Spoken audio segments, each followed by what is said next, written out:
दोस्तों, अक्सर लोग हमसे पूछते हैं कि महारथी कर्ण और वीर एकलव्य में कौन सबसे महान और शक्तिशाली योद्धा था। क्या एकलव्य कर्ण को कवच कुंडल सहित मार सकता था या एकलव्य के पास कर्ण से भी शक्तिशाली दिव्य अस्त्र थे? तो आज हम जानेंगे कि महारथी कर्ण और एकलव्य में कौन सबसे महान और शक्तिशाली योद्धा था। तो आइए जानते हैं दोस्तों कि दोनों ही योद्धा महान वीर और महान पराक्रमी थे। इस बात में कोई शक नहीं है कि इन दोनों जैसा योद्धा महाभारत में कभी हुआ है और ना कभी होगा। लेकिन हाँ, हम इन दोनों की धनुर्विद्या और युद्ध कौशल और ज्ञान का आकलन अवश्य कर सकते हैं। हम सबसे पहले बात करते हैं वीर एकलव्य की। एकलव्य धनु नामक निषाद का पुत्र था, जो कि एक राजा थे, और इसी प्रकार एकलव्य एक राजकुमार था जो एक महान धनुर्धर बनना चाहता था। और जब उसने पहली बार गुरु द्रोण को धनुर्विद्या सिखाते हुए देखा तो वह बहुत ही ज्यादा प्रभावित हुआ।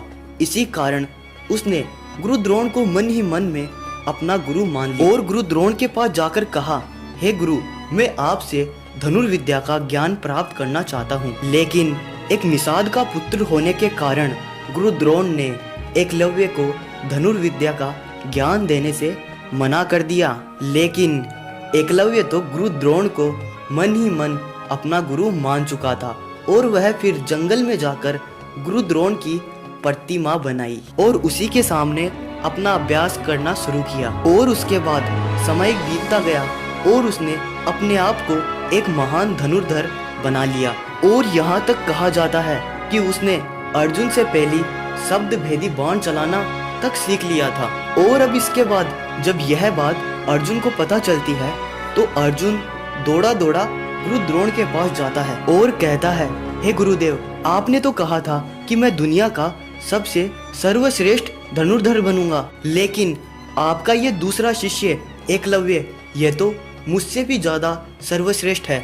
इसके बाद जब गुरु द्रोण एकलव्य को जाकर देखते और उसकी धनुर्विद्या को देखते हैं तो वो भी एक बार हैरान हो जाते हैं। इसके बाद गुरु द्रोण एकलव्य से कहते हैं, तुमने मुझे अपना गुरु माना है, इसलिए तुम्हें मुझे गुरु दक्षिणा देनी होगी। तब एकलव्य कहता है, आप यदि मेरे प्राण भी मांगेंगे तो भी मैं आपको समर्पण कर दूंगा। उसके बाद गुरु द्रोण ने एकलव्य से उसका अंगूठा मांग लिया और एकलव्य ने हंसते हुए गुरु द्रोण को अपना अंगूठा दे दिया। लेकिन अंगूठा कट जाने के बाद भी एकलव्य ने 2 उंगलियों से धनुर्विद्या चलाना सीख लिया।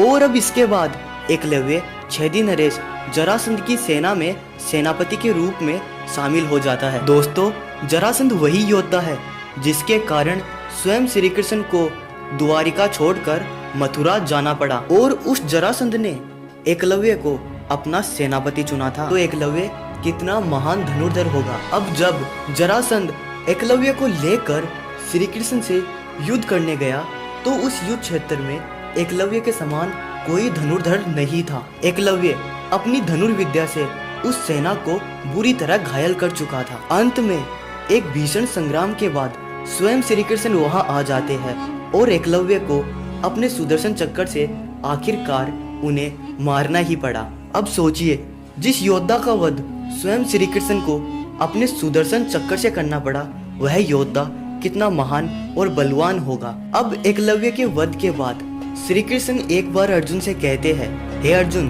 तुम्हारे ही कल्याण के लिए तुम्हारे गुरु द्रोण ने एकलव्य का अंगूठा उससे मांग लिया था। अगर उस समय एकलव्य का अंगूठा नहीं कटा होता तो एकलव्य के समान इस संसार में कोई भी धनुर्धर नहीं होता। और श्री कृष्ण कहते हैं, यदि एकलव्य अभी जिंदा होता और जंगलों में अपनी धनुर्बाण लेकर इसी तरह प्रयास करते हुए घूमता रहता तो वो दूसरा परशुराम बन जाता।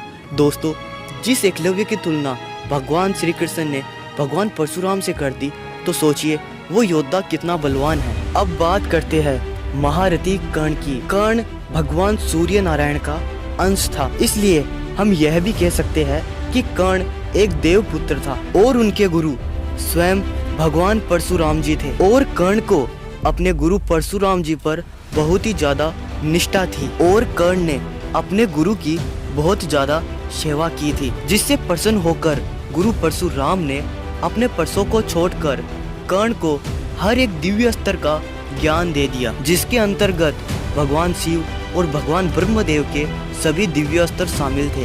और इन सब के साथ ही स्वयं भगवान परशुराम द्वारा निर्मित भार्गव अस्त्र भी था। इस अस्त्र को केवल भगवान परशुराम ने महारथी कर्ण को ही दिया था और कहा जाता है यही वह दिव्य अस्त्र है जिसके डर से अर्जुन रणभूमि छोड़कर भागने को तैयार हो गया था। और इन सब के साथ ही भगवान परशुराम ने कर्ण को अपना दिव्य विजय धनुष भी प्रदान किया था, जिसके होते हुए कर्ण अजय हो गया था। और इसी के साथ महारथी कर्ण के पास जन्म से ही कवच और कुंडल थे जो अमृत से निर्मित थे। और इसके होते हुए कर्ण को तीनों लोक में कोई भी योद्धा परास्त नहीं कर सकता था। और यह बात स्वयं भगवान कृष्ण ने अर्जुन से कही थी कि यदि कर्ण के पास युद्ध में उसका कवच और कुंडल होता तो तुम अपना गांडीव लेकर और मैं अपना सुदर्शन चक्र लेकर भी कर्ण को इस युद्ध में परास्त नहीं कर सकते। तो हम ये कह सकते हैं